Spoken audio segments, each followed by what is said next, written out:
ఏపీఈఎస్ఆర్ website తీసుకొని ఆ వెబ్సైట్లో ముందుగా మనం ఏ విధంగా లాగిన్ అవ్వాలనేది ఇంతకుముందు వీడియోలో మనం తెలుసుకున్నామండి. ఆ విధంగా మనం సిఎఫ్ఎంఎస్ ఐడిని ఎంటర్ చేసిన తర్వాత మొబైల్ నెంబర్ ఆటోమేటిక్గా వస్తుంది. అక్కడ జనరేట్ ఓటీపీ దగ్గర క్లిక్ చేసినట్లయితే ఓటీపీ వస్తుంది. ఓటీపీ ఎంటర్ చేసి ప్రొసీడ్ బటన్ టచ్ చేస్తే మనకు ఈ విధంగా మన ఎస్ఆర్ అనేది ఓపెన్ అవుతుందండి. ఇందులో ముందుగా ఇన్స్ట్రక్షన్స్ ఒకసారి చూడండి. Please follow below steps for entering personal details. మన యొక్క డీటెయిల్స్ అనేవి ఎంటర్ చేస్తాము. ఇక్కడ లెఫ్ట్లో పర్సనల్ డీటెయిల్స్ ఉంటుంది. ఇక్కడ నెక్స్ట్ వ్యూ అండ్ కన్ఫర్మ్ రెండు ఉన్నాయి. ఈ పర్సనల్ డీటెయిల్స్ అనేవి మనం ఓపెన్ చేసి మనం ఎంటర్ చేయవలసి ఉంటుంది. అక్కడ ప్రతిదానికి కూడా సేవ్ బటన్ ఉంటుందండి. తర్వాత సెకండ్ వన్ ఏంటంటే after submitting the details employed need to confirm the personal details through biometric authentication ద్వారా మనం కన్ఫర్మ్ చేసుకుంటాం. అలాగే థర్డ్ మనకి ఏదైనా సరే మార్పులు చేర్పులు ఏదైనా ఉన్నట్లయితే DDO లాగిన్ ద్వారా అది సాధ్యమవుతుంది. నెక్స్ట్ మరి the confirm details will be available in their respective DDO's login for further confirmation process. అతను DDO కన్ఫర్మ్ చేయవలసి ఉంటుంది మనం నింపిన డేటా అనేది. DDOs ఏం చేస్తారు అంటే DDO also has to submit his or her personal details and follow the steps as mentioned instructions to employees. అతని యొక్క డీటెయిల్స్ ఎంటర్ చేసి మిగిలిన వాళ్ళకి ఎంప్లాయీస్ తాలూకా డీటెయిల్స్ అనేవి కన్ఫర్మ్ చేయవలసి ఉంటుంది.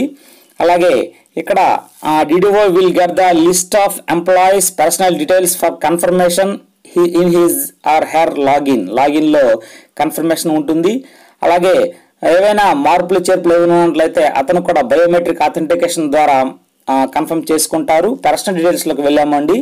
పర్సనల్ డీటెయిల్స్లో ఫస్ట్ వన్ మనకి ఏమున్నాయో జాగ్రత్తగా చూడండి. Employee details, second one photo upload details, third one family details, fourth one educational details, next fifth one address details, sixth one home town details, seventh one account details. ఈ విధంగా కొన్ని information వాడు ఇవ్వడం జరిగింది. ఫస్ట్ వన్ ఎంప్లాయీ డీటెయిల్స్ చూడండి. ఇక్కడ basic details ఉన్నాయండి. ఆటోమేటిక్గా మనం ట్రెజరీకి సంబంధించిన డేటా ఇచ్చి ఉంటాం కాబట్టి ఆ డేటా అంతా కూడా కొన్ని ఎంటర్ అయిపోయి ఉన్నాయి. ఏవేవైతే ఎంటర్ లేవో వాటిని మనం ఇక్కడ ఎంటర్ చేయవలసి ఉంటుందండి. ఉదాహరణ కేటగిరీ చూడండి. ఆ కేటగిరీ లేదు అంటే మన కేటగిరీ ఓకే చేసుకొని కంపల్సరీ క్యాస్ట్ సర్టిఫికేట్ అక్కడ మనం అప్లోడ్ చేయవలసి ఉంటుందండి. అలాగే డేట్ ఆఫ్ బర్త్ ఉంది, డేట్ ఆఫ్ రిటైర్మెంట్ ఉంది, సూపర్న్యూషన్ ఉంది, అలా ఎప్పుడు జాయిన్ అయ్యమనేది ఉంది. అలాగే నెక్స్ట్ ఇంకోటి చూసారా పేరెంట్ డిపార్ట్మెంట్. మనం ఏ డిపార్ట్మెంట్ నుంచి మళ్ళీ ఇందులోకి వచ్చామనేది అక్కడ ఎంటర్ చేస్తాము. వేరే డిపార్ట్మెంట్ వచ్చినట్లయితే లేదంటే లేదు, అలా ఉంచేస్తాం మనం వాటిని. కాబట్టి చూసారా ఏ డిపార్ట్మెంట్ మనం ఎక్కడికి వచ్చాము అనేది అది ఎంటర్ చేస్తామండి, లేదంటే అలా ఉంచేస్తాము వీటిని. అలాగే ప్రజెంట్ పోస్ట్ కేటగిరీ కానీ present salary drawing DDO code కానీ వీటిని మనం మార్చడానికి అవకాశం వాడిచ్చాడండి. అలాగే ఎంప్లాయీ గ్రూప్ మనం ఏ ఎంప్లాయీ కిందకి వస్తాము అనేది అది ఎంటర్ చేయవలసి ఉంటుందండి. అలాగే ఎంప్లాయీ ప్రెజెంట్ వర్కింగ్ స్టేటస్ ని కూడా ఎంప్లాయ్ చేస్తామండి. ఇక్కడ ఉదాహరణకు నాన్ గెజెట్ తీసుకున్నట్లయితే ఇక్కడ చూసారా ఎంప్లాయీ ప్రెజెంట్ స్టేటస్ అంటే టెంపరరీయా, ప్రొబేషనరీయా, అప్రూవ్డ్ ప్రొబేషనరీయా, ఫుల్ మెంబరా అనేది మనం ఇక్కడ ఎంటర్ చేయవలసి ఉంటుందండి ఎంప్లాయీ ప్రెజెంట్ స్టేటస్ దగ్గర. అలాగే ఎంప్లాయీ ప్రెజెంట్ వర్కింగ్ స్టేటస్ అది కూడా మనం ఎంటర్ చేస్తామండి. ఈ విధంగా ఫస్ట్ బేసిక్ డీటెయిల్స్ అనేవి మనం ఎంటర్ చేస్తామండి. నెక్స్ట్ ప్లేస్ ఆఫ్ బర్త్కి సంబంధించిన ఇన్ఫర్మేషన్ ఇక్కడ మనం ఎంటర్ చేస్తాము. First state, district, mandal, village, అలాగే పిన్ కోడ్, నేషనాలిటీ ఉంది. ఆ విధంగా నెక్స్ట్ డిఫరెంట్లీ ఏబుల్డ్ పర్సన్స్ అది ఓకే చేసుకుంటామండి. ఎంత పర్సెంట్ ఏమిటి అనేది అక్కడ మనం ఎంటర్ చేయవలసి ఉంటుంది. అలాగే అదర్ డీటెయిల్స్లో ఇక్కడ మోల్స్ ఎంటర్ చేస్తామండి. మన SSC సర్టిఫికేట్లో ఉన్నటువంటి మోల్స్ 2 మోల్స్ మనం ఎంటర్ చేస్తాము. అలాగే మన యొక్క హైట్ ఇన్ సెంటీమీటర్స్లో ఎంటర్ చేస్తాం. అలాగే upload scanned SSC certificate or SR extra copy, SRలో మనకి ఎంట్రీ ఉంటుంది కదండి, అదన్నీ కూడా మనం కాపీ చేసి ఇందులో మనం అప్లోడ్ చేయొచ్చండి. అలాగే ఫోటో అప్లోడ్ డీటెయిల్స్ సెకండ్ ఆప్షన్లోకి వెళ్ళాము. ఫోటో అప్లోడ్ డీటెయిల్స్ ఏంటంటే ఫస్ట్ వన్ ఏంటంటే లేటెస్ట్ ఫోటో మనం అక్కడ అప్లోడ్ చేయాలండి. అలాగే మనం ఎప్పుడైతే మన సర్వీస్లో అపాయింట్మెంట్ అయ్యామో అప్పటి ఫోటో ఉంటే అది అక్కడ మనం ఎంటర్ చేయవలసి ఉంటుంది, అప్లోడ్ చేయవలసి ఉంటుందండి. తర్వాత రిటైర్మెంట్కు 12 months బిఫోర్గా ఈ థర్డ్ ఫోటో ఎంటర్ చేయాలండి. అలాగే ఈ 4th ఫోటో అనేది 12 month బిఫోర్ రిటైర్మెంట్కి 12 month before family photo with wife మనం అక్కడ అప్లోడ్ చేయవలసి ఉంటుందండి. నెక్స్ట్ ఫ్యామిలీ డీటెయిల్స్లోకి వెళ్ళామండి. ఫ్యామిలీ డీటెయిల్స్లో మనకు ఇక్కడ చూసారా నేమ్, సర్నేమ్, రిలేషన్షిప్, అలాగే is alive, date of birth, Aadhaar number, mobile number, date of marriage, type of employment, అలాగే డేట్ ఆఫ్ డెత్, అలాగే యాక్షన్, ఈ విధంగా. అలాగే మనకు మన ఫ్యామిలీ మెంబర్స్లో ఎంతమంది ఉన్నారో అన్ని కావాలంటే అన్ని రోస్ మనం యాడ్ రోస్ ఎంటర్ చేసుకోవచ్చండి. ఎంటర్ చేసుకున్న తర్వాత ఈ డీటెయిల్స్ని మనం మన యొక్క ఫ్యామిలీ డీటెయిల్స్ కాబట్టి ఎటువంటి ఇబ్బందులు ఉండవు, హ్యాపీగా మనం ఇక్కడ ఫ్యామిలీ డీటెయిల్స్లో మనం ఎంటర్ చేస్తామండి. నెక్స్ట్ ఇదే ఫ్యామిలీ డీటెయిల్స్ అయిపోయిన తర్వాత ఎడ్యుకేషనల్ డీటెయిల్స్ చూడండి. ఇక్కడ ఎడ్యుకేషన్ డీటెయిల్స్లో మనం ఇక్కడ మన క్వాలిఫికేషన్స్ అనేవి ఇక్కడ ఎంటర్ చేయాల్సి ఉంటుంది. అంటే ఫ్రమ్ ఎస్ఎస్సి 10th క్లాస్ నుంచి కూడా మనం ఎంటర్ చేస్తాము క్వాలిఫికేషన్, అలాగే బ్రాంచ్ నేమ్, అలాగే ఇయర్ ఆఫ్ పాసింగ్, అలాగే స్కూల్ ఆర్ యూనివర్సిటీ, అలాగే కంట్రీ, స్టేట్, డిస్ట్రిక్ట్, మండల్. లాస్ట్గా ఆ సర్టిఫికేట్ని కూడా మనం స్కాన్ చేసి ఇది అప్లోడ్ చేయవలసి ఉంటుందండి. అలాగే మనం ఎన్ని క్వాలిఫికేషన్స్ ఉన్నాయో ఇక్కడ యాడ్ రో దగ్గర క్లిక్ చేస్తే అన్ని రోస్ మనకు యాడ్ అవుతాయి. సో 10th క్లాస్ నుంచి మనం ఏ క్వాలిఫికేషన్స్ ఎటువంటి డిగ్రీస్ తీసుకున్నాం వాటన్నిటిని కూడా అప్లోడ్ చేయవలసి ఉంటుందండి. లాస్ట్గా లోకల్ స్టేటస్కి సంబంధించిన సర్టిఫికేట్ లేదా ఎస్ఆర్ ఎక్స్ట్రాక్ట్ కాపీని మనం స్కాన్ చేసుకొని దాన్ని మనం అప్లోడ్ చేయవలసి ఉంటుందండి. ఇవన్నీ డీటెయిల్స్ అప్లోడ్ చేసిన తర్వాత అక్కడ సేవ్ అనే బటన్ ఉంది చూసారా, ఆ సేవ్ మన బటన్ ప్రెస్ చేస్తే సేవ్ అయి ఉంటుందండి మనం చేసిన వర్క్ అంతా కూడా. నెక్స్ట్ అడ్రస్ డీటెయిల్స్లోకి వెళ్ళామండి. అడ్రస్ డీటెయిల్స్లో చూసారా ఇక్కడ పెర్మనెంట్ అడ్రస్, అలాగే కమ్యూనికేషన్ అడ్రస్ 2 టైప్స్గా ఉంది. పెర్మనెంట్ అడ్రస్లో మనకు house number, street 1, 2, next state, district, mandal, village, pin code ఇవన్నీ ఎంటర్ చేసి ఒకవేళ ఈ రెండు కూడా అడ్రస్ ఒకేలా ఉంటే పెర్మనెంట్ అండ్ టెంపరీ రెండు ఒకేలా ఉంటే టిక్ మార్క్ వేస్తాం, లేదంటే వేరువేరుగా ఉంటే ఓకే చేస్తాం, సేవ్ బటన్ ప్రెస్ చేస్తాం. నెక్స్ట్ హోమ్ టౌన్ డీటెయిల్స్ అండి. ఇక్కడ హోమ్ టౌన్ డీటెయిల్స్లో మనం సొంత విలేజ్ ఎక్కడైతే ఉందో అంటే సొంత పట్టణం ఎక్కడైతే ఉందో దాన్ని మనం చూస్ చేసుకుంటామండి. సరే ఇక్కడ state, district, mandal, village, pin code okay. Next nearest railway station ఎక్కడ, nearest airport, mobile number official, mobile number 2 personal, email 1 official, email 2 personal.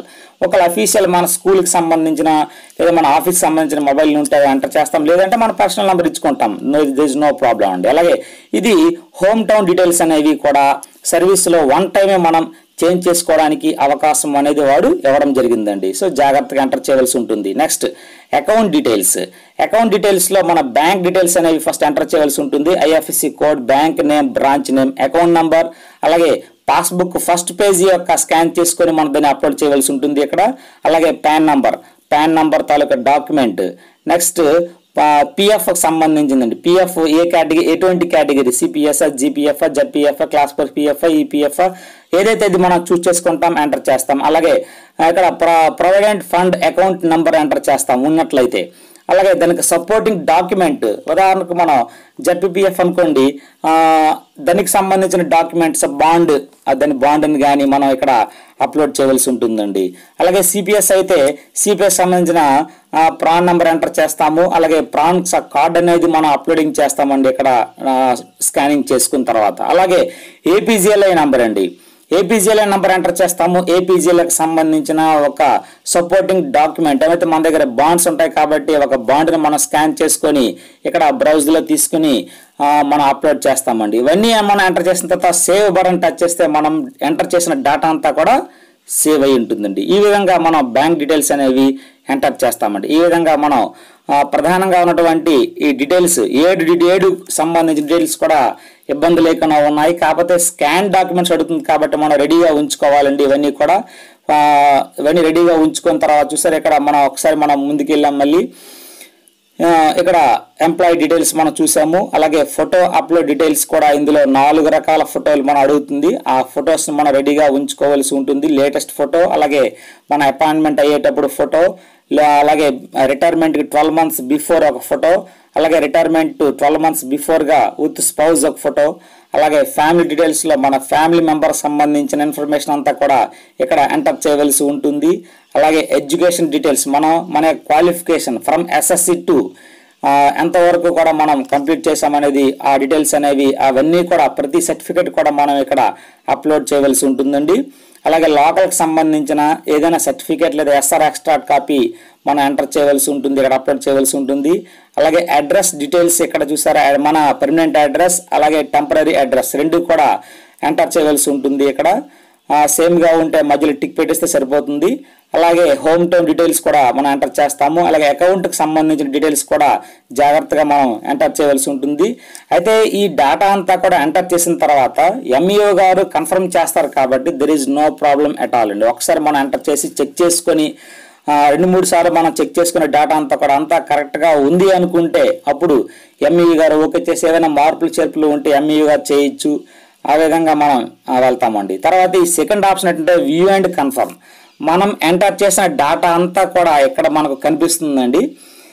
ఇక్కడ మనం చెక్ చేసుకుంటామండి. ప్రధానంగా వ్యూ అండ్ కన్ఫర్మ్ దగ్గర అన్నీ కూడా చెక్ చేసుకుంటాము. మన డీటెయిల్స్ అంతా కూడా ఏవేవి కరెక్ట్గా ఉన్నాయి లేవా డీటెయిల్స్ అన్నీ కూడా మనం ఒకసారి చెక్ చేసుకున్న తర్వాత ఫైనల్గా మనం సేవ్ బటన్ ఓకే చేసుకొని ఇక్కడ నేను చాలా డీటెయిల్స్ నింపలేదు కాబట్టి కన్ఫర్మ్ బటన్ అనేది మనకు రాలేదు. ఇవన్నీ మనం ప్రతి ఈచ్ అండ్ ఎవ్రీ కాలం కూడా ఎంటర్ చేసిన తర్వాత మనం కన్ఫర్మ్ చేసుకుంటే అది డిడిఓ గారు చేతికి వెళ్తుంది. అక్కడ ఏవైనా మార్పులు చేర్పులు ఉంటే అతని ద్వారా మనం చేసుకోవచ్చు. కాబట్టి 1-2 మార్లు ప్రతి ఇన్ఫర్మేషన్ కూడా చెక్ చేసుకొని మనం కన్ఫర్మ్ చేసుకుంటామండి. మరి ఈ వీడియో నచ్చితే లైక్ చేయండి, షేర్ చేయండి. మరిన్ని ఎడ్యుకేషనల్ అప్డేట్స్ కోసం టీచర్స్ గైడ్ వారి ఛానల్ను సబ్స్క్రైబ్ చేయండి.